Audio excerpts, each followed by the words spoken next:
My son was smiling. He stood beside his wife with a glass of champagne in his hand, the thin stem catching the light as he applauded politely, like a man who believed he was exactly where he was meant to be. When the lights in the hall dimmed, his smile widened. He leaned slightly toward her, comfortable, trusting. Behind them, the giant screen flickered to life. White letters on a soft blue background appeared first, elegant and slow, as if nothing in the world could go wrong. Lauren, a life worth celebrating. The room applauded again. Someone laughed. I felt the familiar weight of my purse on my lap and the slow, steady beat of my heart in my ears. I remember thinking the font was tasteful. I remember how calm I felt. And then the screen changed. Not a childhood photo. Not a memory. Not a celebration. A living room appeared. Their living room. The couch I had helped them choose. The throw pillow I had given them last Christmas, slightly crooked in the corner. And then a woman stepped into frame. Not my daughter-in-law. A stranger. In the corner of the screen, a timestamp blinked quietly, almost politely. March 14 to 2:07 p.m. I watched my son's smile collapse as if someone had turned off a switch inside him. His hand loosened. The champagne glass tilted, just enough for the bubbles to spill over his fingers. He didn't notice. His body went still. Completely still. And in that moment, as the room filled with sharp breaths and chairs scraping back, I didn't think about the guests, or the noise, or the screen still glowing behind them. I thought only this. How could they do this to me? If you want to hear my story until the end, subscribe to the channel, because what happened next didn't just end a celebration, it destroyed an illusion. My name is Margaret. I was 69 that spring. A retired schoolteacher with hands that still smelled faintly of chalk and hand lotion, even years after my last classroom. I had one child, one son, and for most of my life, that fact felt like a blessing I needed to earn every single day.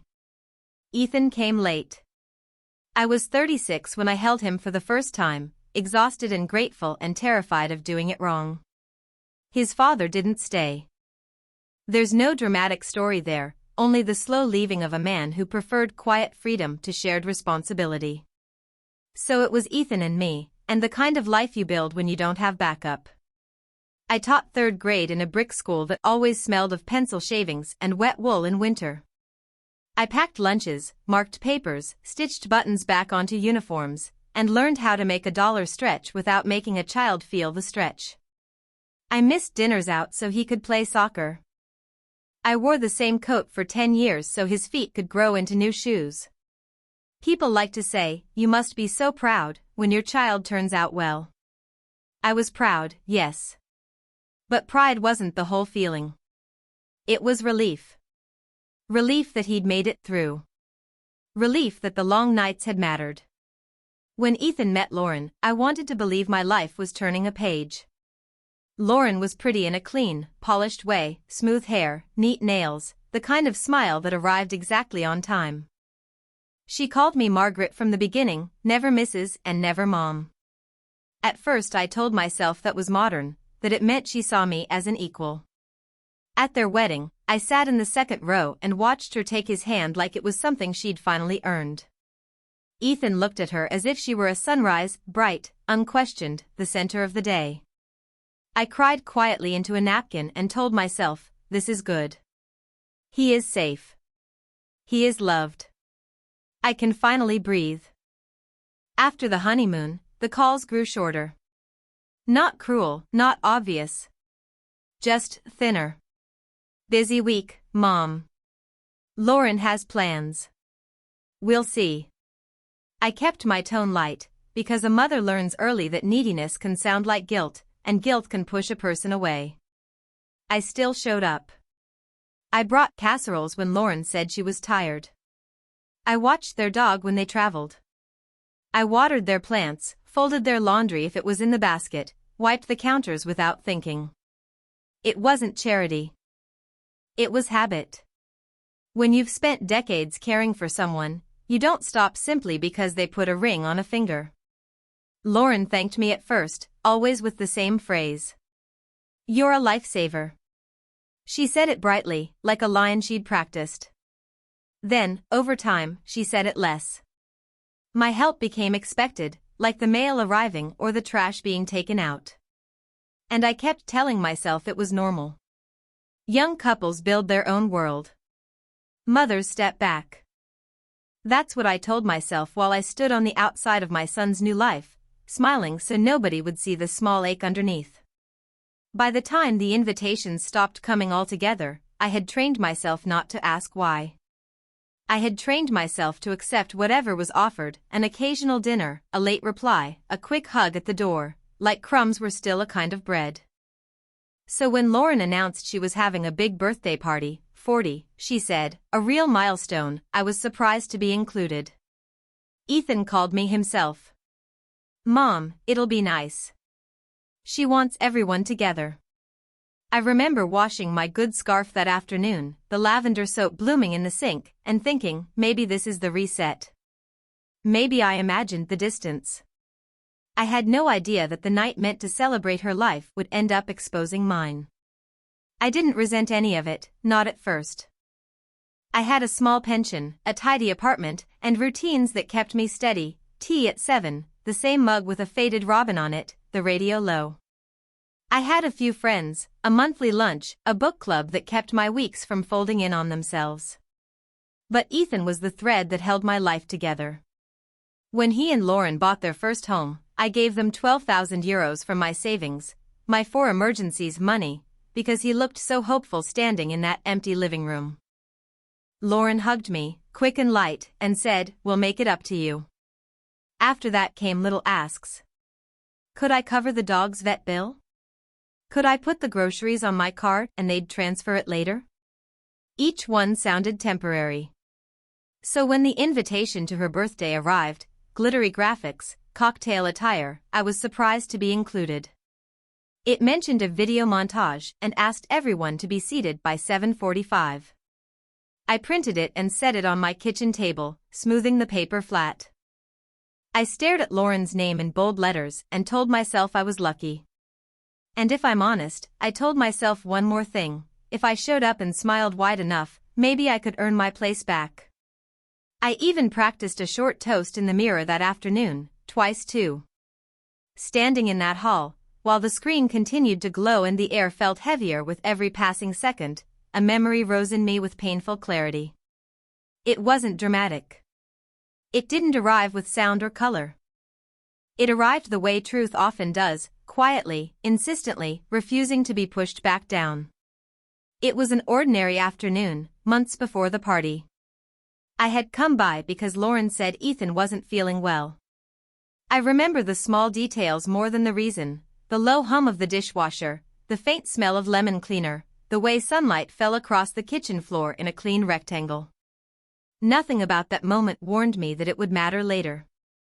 Lauren sat at the kitchen table, scrolling on her phone. She was smiling, not at me, not at anything in the room, but at the screen itself.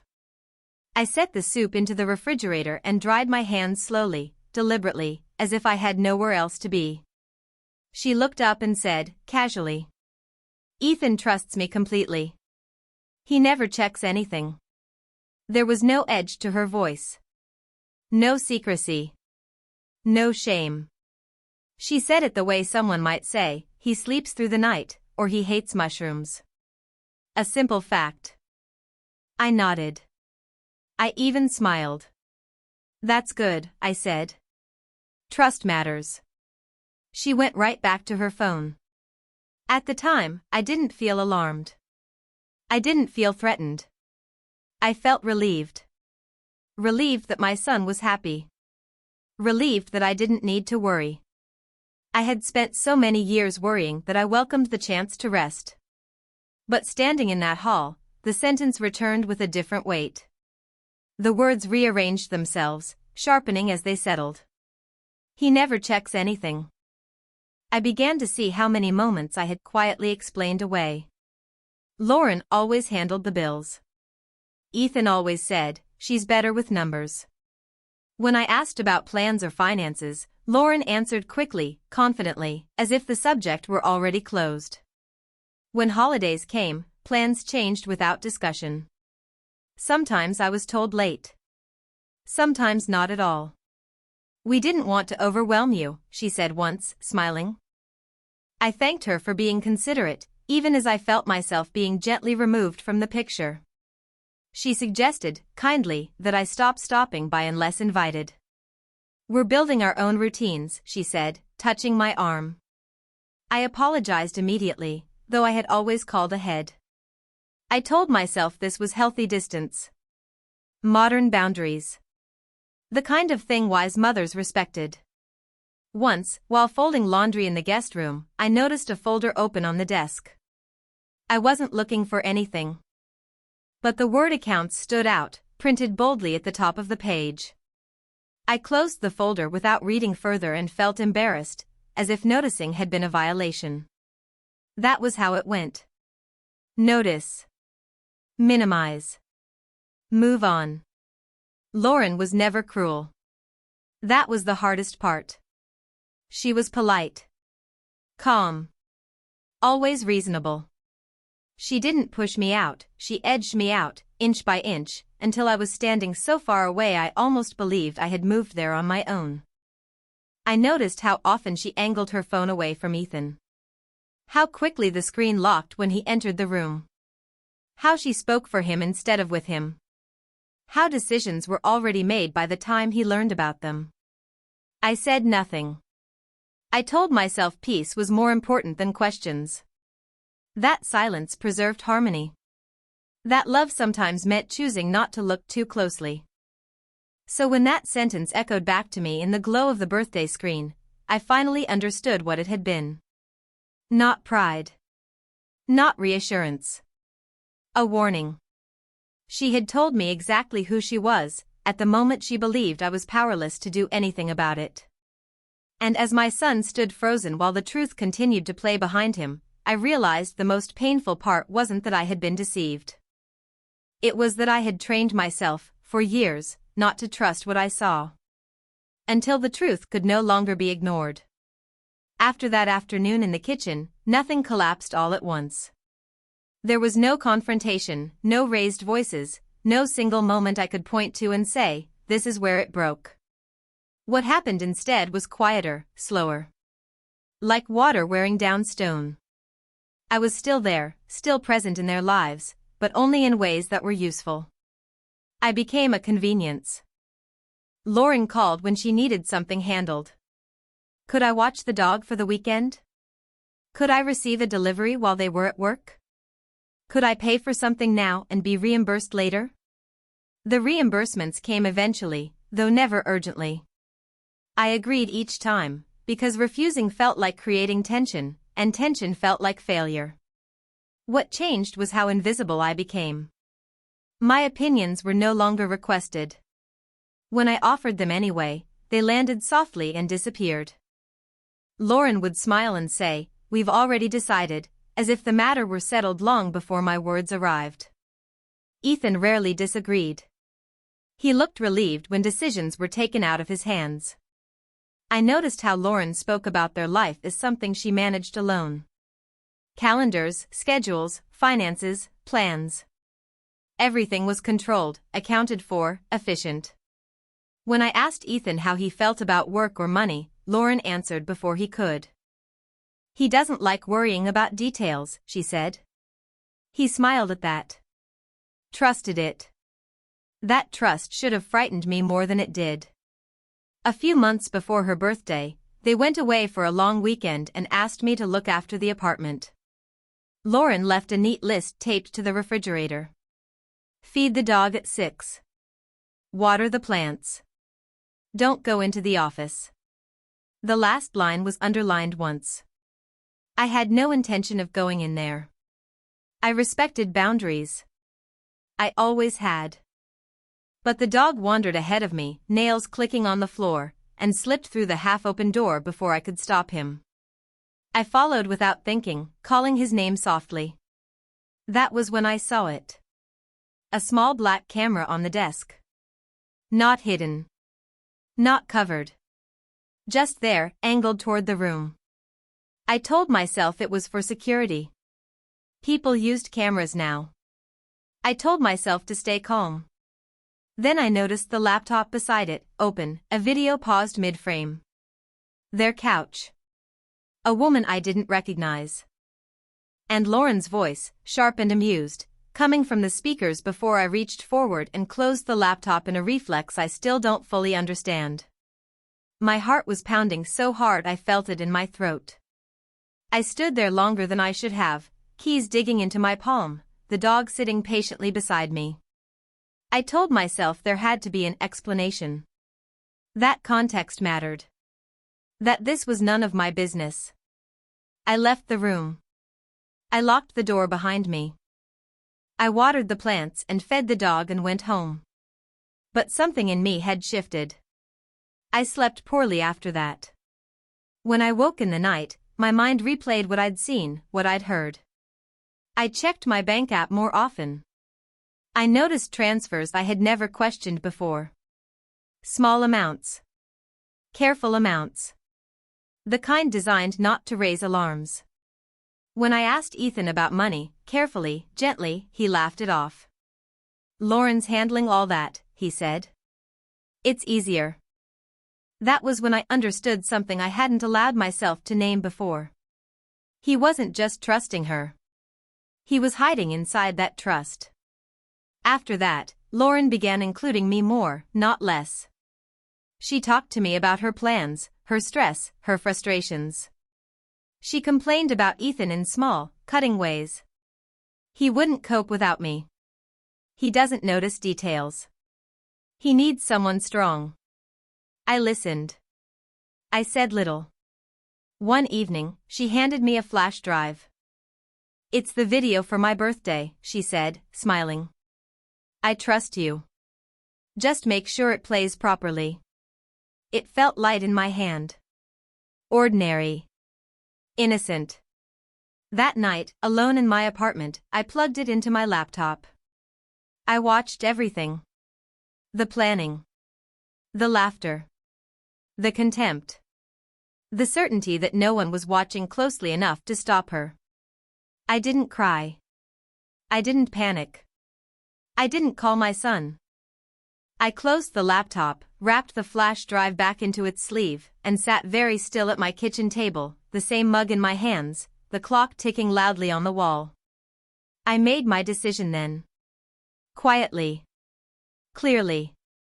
And from that moment forward, everything was already moving toward the night when the lights would go out, and the truth would finally be given a screen.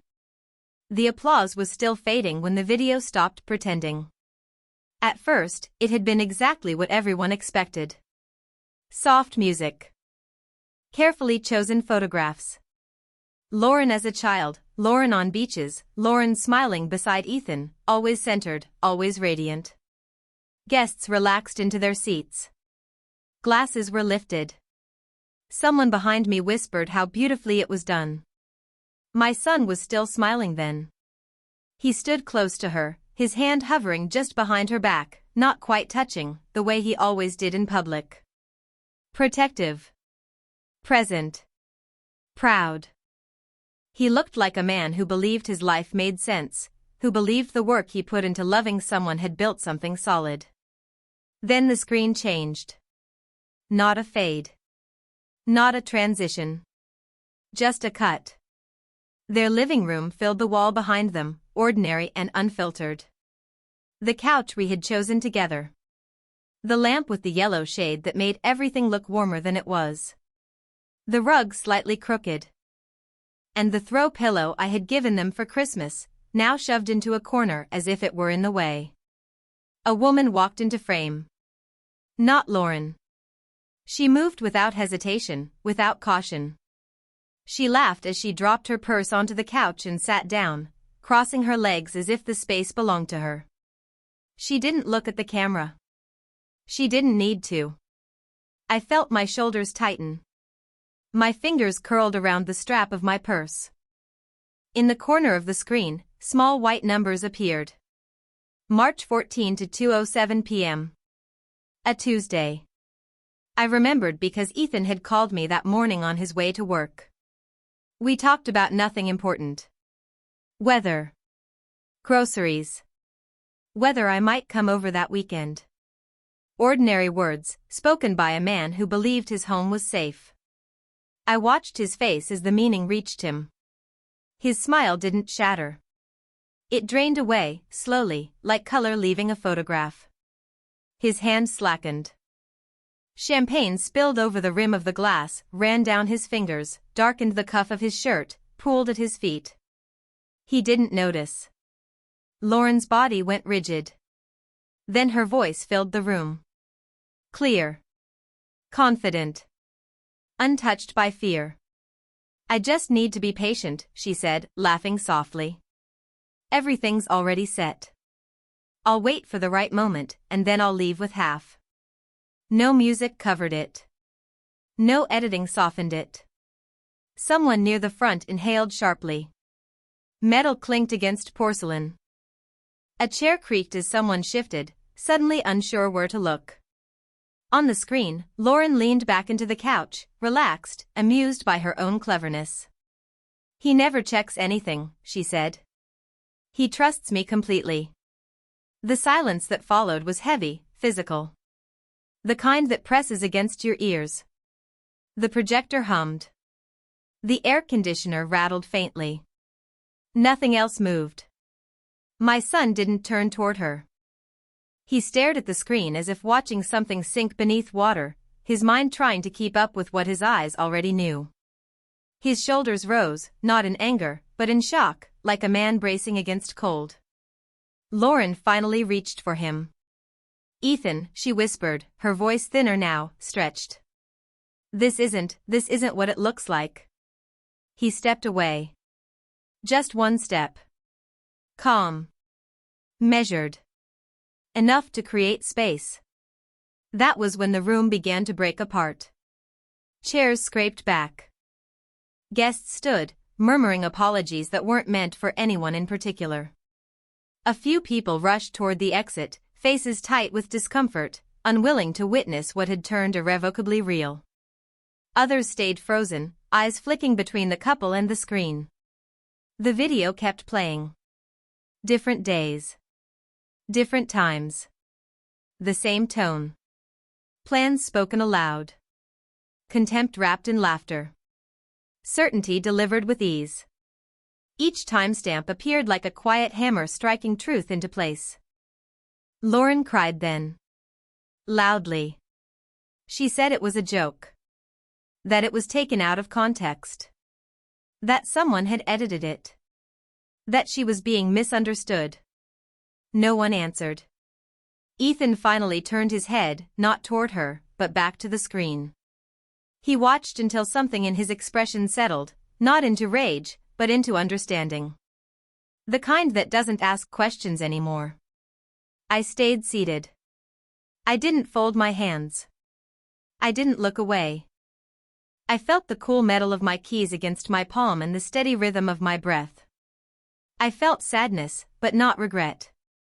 Because illusions don't deserve protection. That night, the truth didn't shout or accuse. It simply stood in full view, illuminated, patient. And it waited for everyone to stop pretending they couldn't see it.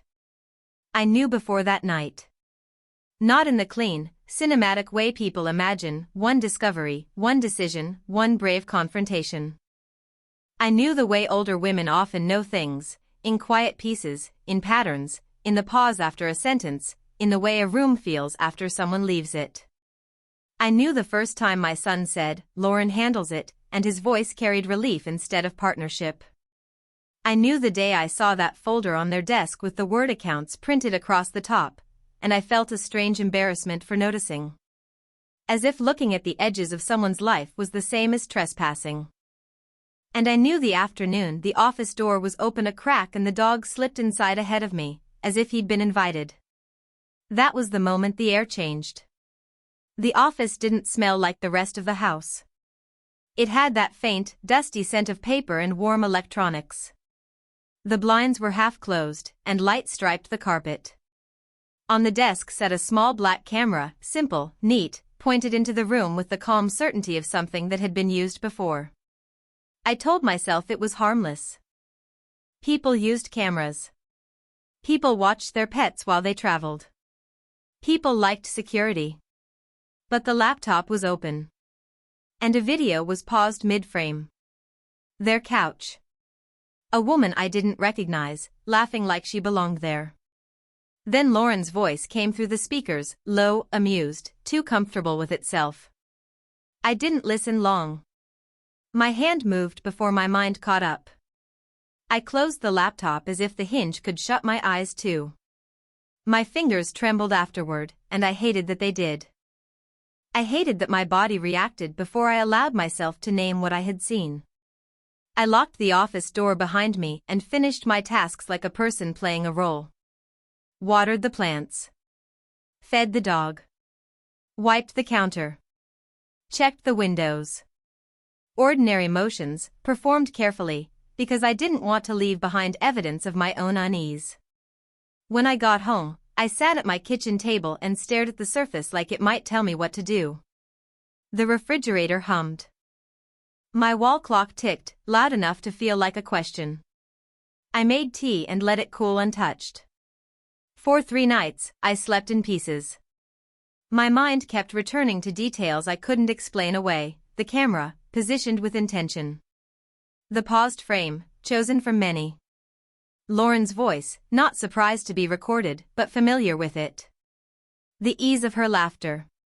Then I began noticing other things, things I had trained myself not to notice. Transfers in my bank app that didn't match my memory. Small ones. Neat ones. 80 euros. 120 euros. 60 euros. Always just little enough to feel like a mistake, and little enough that calling it theft would make me sound dramatic. I told myself I must have forgotten. I told myself I'd offered. I told myself I was getting older and should stop being suspicious. But the pattern didn't stop. And once I saw the pattern, I couldn't unsee it. When I tried to bring up money with Ethan, I did it gently. Carefully. Like a teacher offering help to a proud student. Are you managing all right? With the mortgage, the expenses. He smiled and shook his head, almost amused that I would worry. Lauren's got it, Mom. She's better with that stuff. Better with that stuff. He said it like a compliment. Like a surrender that felt safe. And in that moment I understood something that made my chest tighten with grief. My son wasn't just trusting her. He was hiding inside her control because it let him avoid discomfort. It let him avoid responsibility. It let him avoid seeing what I was beginning to see. Lauren started speaking more freely after that, as if my quietness had been mistaken for agreement. She complained about Ethan with a kind of affectionate contempt. He wouldn't cope without me, she said once, smiling as she stirred her coffee. He doesn't notice details. He never checks anything. She said it again as if it were a private joke between us, like she expected me to admire how smoothly she managed him. I didn't react. I didn't ask questions. I kept my expression calm because I wanted her to keep talking. People reveal themselves when they feel safe. And Lauren felt safe. A week before her birthday, she placed a flash drive into my hand in their kitchen. The plastic was warm, as if it had been sitting in her pocket. This is the video for the party, she said. Photos, memories, cute clips. You're good with details. Just make sure it plays properly. She smiled the same polished smile she used in front of guests. She didn't hesitate. She didn't say, don't open anything else. She didn't need to. She assumed I wouldn't. That assumption told me more than any confession could. That night I sat at my table with my old Robin mug, the one with the faded blue bird that had survived years of daily washing. I plugged the flash drive into my laptop and waited for the files to load. There were folders. Not just one. Folders labeled with dates. Short clip names. A handful of video files that didn't fit the tone of a birthday montage. The kind of thing a person stores when she thinks no one will look. I watched without moving. I didn't cry. I didn't cover my mouth. I didn't even whisper "oh my God," though I could feel the words hovering in my throat like a reflex. The footage wasn't theatrical. That was the worst part. It was casual. Real life, careless and unfiltered. Lauren on the couch, laughing. Lauren speaking on the phone.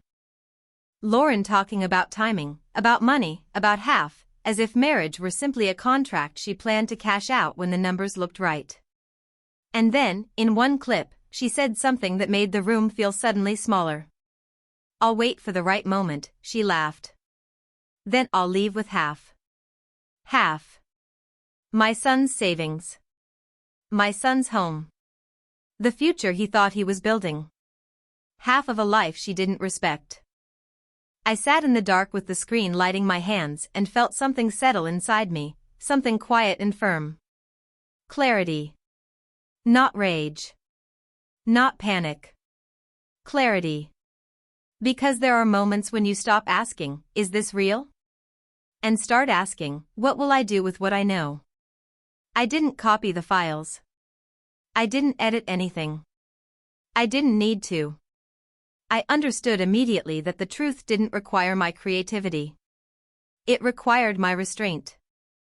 If I interfered loudly, she would twist it into a story about an intrusive mother. If I warned Ethan too early, he might deny it, defend her, or, worse, confront her and give her time to erase everything. Lauren's confidence was her weakness. She believed she had time. So I did the simplest thing. I kept the flash drive exactly as it was. I returned it to her the next day and said, "It works." She beamed, pleased with me. She hugged me quickly, already thinking of applause, already living in the moment where the room would celebrate her. I went home and waited. On the night of the party, I arrived early.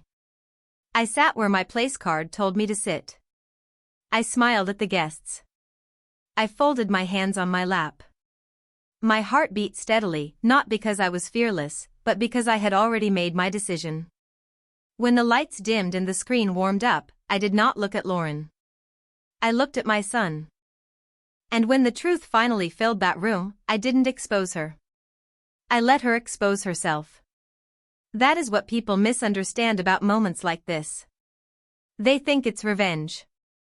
They picture a triumphant face, a dramatic speech, a public humiliation. But I didn't want humiliation. I wanted reality. Because my son could survive pain. He had survived plenty. What he couldn't survive, at least not with his dignity intact, was being kept asleep inside a lie. That night, I didn't destroy a marriage. I simply stopped protecting a story that wasn't true. And once truth has a screen, it doesn't need help doing its work. The celebration did not end with shouting or chaos. It ended the way truth often does, quietly, awkwardly, and beyond repair. People didn't rush the stage. No one argued. They simply began to leave. At first it was subtle. A couple near the back stood and murmured apologies to no one in particular. A woman slipped her coat over her shoulders, eyes fixed on the floor. A man cleared his throat too many times before guiding his wife toward the exit. Chairs scraped softly. The room emptied the way water drains from a cracked vessel, slow, inevitable. Lauren stayed where she was. She cried then, loudly enough to be heard over the projector, as if volume could restore control. She said it was a misunderstanding. She said the video had been taken out of context. She said someone must have edited it, manipulated it, stolen it. Her words tumbled over each other, frantic now, stripped of their earlier polish. No one argued with her. That was the part one hadn't anticipated, the absence of confrontation. People didn't demand explanations or take sides. They simply withdrew, instinctively, as if the truth had altered the temperature of the room and made it unsafe to linger. Ethan stood very still. He did not shout. He did not ask questions. He did not demand answers from her or explanations from me. He watched the screen until it went dark, then stared at the blank wall behind it as if expecting something else to appear. When he finally spoke, his voice was low and almost calm. "Everyone should go home," he said. Someone reached for Lauren, perhaps out of habit, perhaps out of pity. She shook them off. She tried again to take Ethan's arm, her fingers brushing his sleeve. He stepped away without anger, without drama, creating a space that had not existed between them before. That space grew quickly. The party hall felt suddenly too large, too bright, too exposed. Staff hovered uncertainly. The cake remained untouched, sagging slightly under warm lights. Balloons drifted near the ceiling, absurd in their cheerfulness. Lauren's parents left without looking at her. I watched that, too. Later that night, Ethan came to my apartment. He didn't call ahead. He knocked once and waited. When I opened the door, he looked smaller somehow, as if certainty had been holding him upright all these years and had just let go. He sat at my kitchen table, the same one where I'd watched the video days earlier. I poured tea neither of us drank. He stared at his hands for a long time before speaking. "She was planning it," he said quietly. Not as a question. As a realization. I nodded once. The weeks that followed were not dramatic, but they were decisive. Accounts were frozen. Lawyers became involved. Friends asked careful questions and received careful answers. Invitations stopped, not to me this time, but to her. Stories have a way of correcting themselves when the truth is no longer contained. Lauren lost more than a marriage. She lost credibility. Opportunities dried up. Conversations ended abruptly when she entered rooms. People who once admired her efficiency now avoided her gaze. Control does not survive exposure. Eventually, she apologized. Not at the party. Not the next day. Weeks later, in a message carefully worded and poorly timed. She said she was sorry for the pain. She said she never meant for things to go that far. She asked for understanding. Ethan read it once. Then he put his phone down. "I don't think I believe her anymore," he said. And that was the real consequence. Not public shame. Not financial loss. But the permanent closing of a door that trust once held open. Some things, once seen, cannot be unseen. And some apologies arrive only after there is nothing left to save. In the days after the party, people expected a certain kind of mother. They expected me to hover, to soothe, to negotiate peace the way I had done for decades. They expected me to call Lauren and ask what she meant, to soften the edges for Ethan, to make the whole thing easier to swallow. But I had spent too many years swallowing. Ethan came by often at first, not for advice, but for quiet. He would sit at my kitchen table, the same table where I used to help him with spelling lists, and stare at his phone as if it were an object he no longer trusted. The radiator clicked. The kettle hissed. Outside, winter buses sighed at the curb.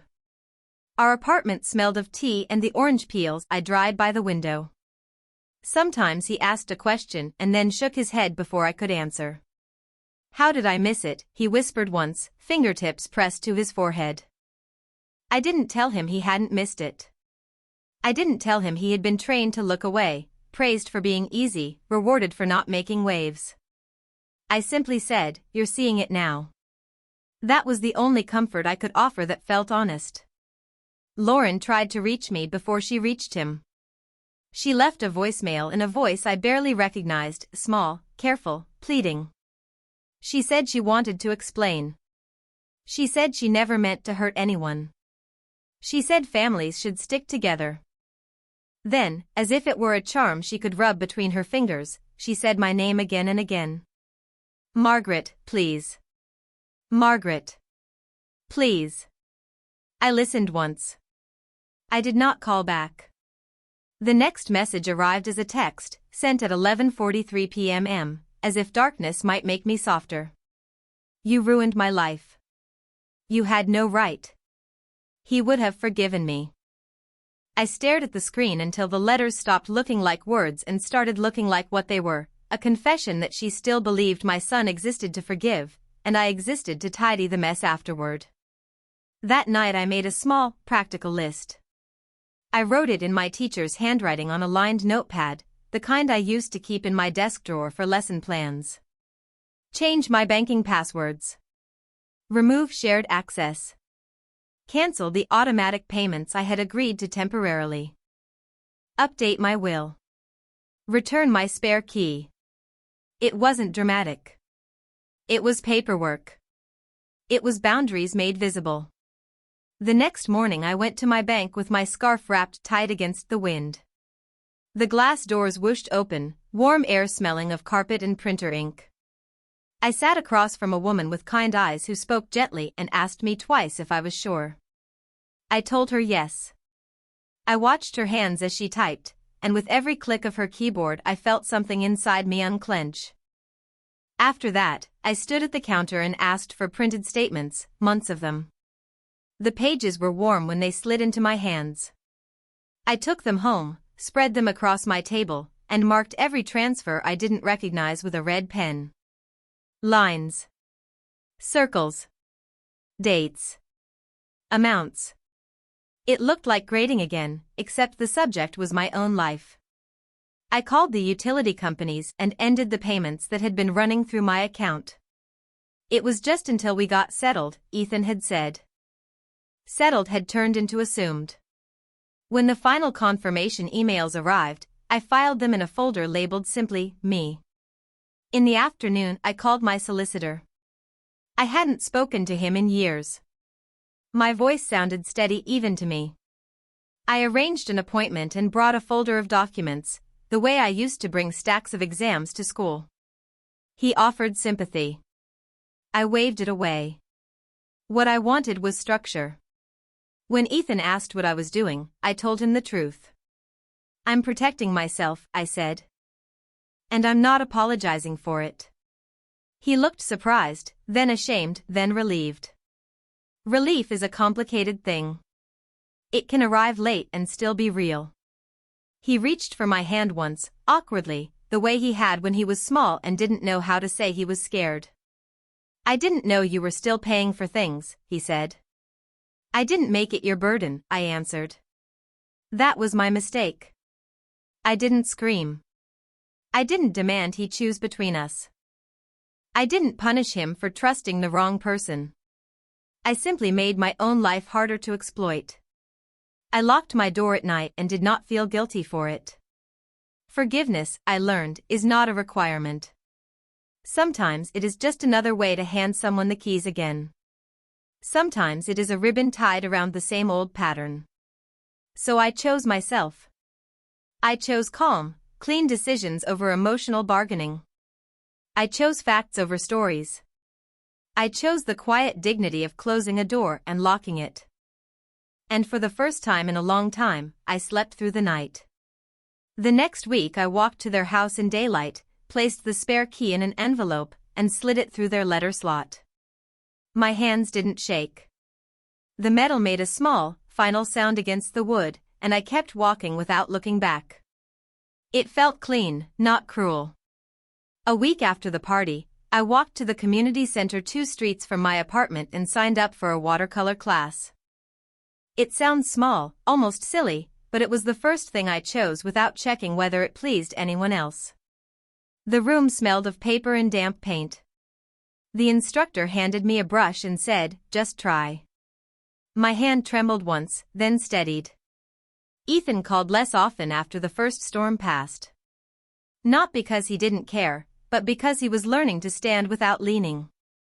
When he did call, his voice carried a new honesty. "I'm meeting the lawyer," he'd say. Or, "I changed the passwords." Facts, not hopes. That was progress.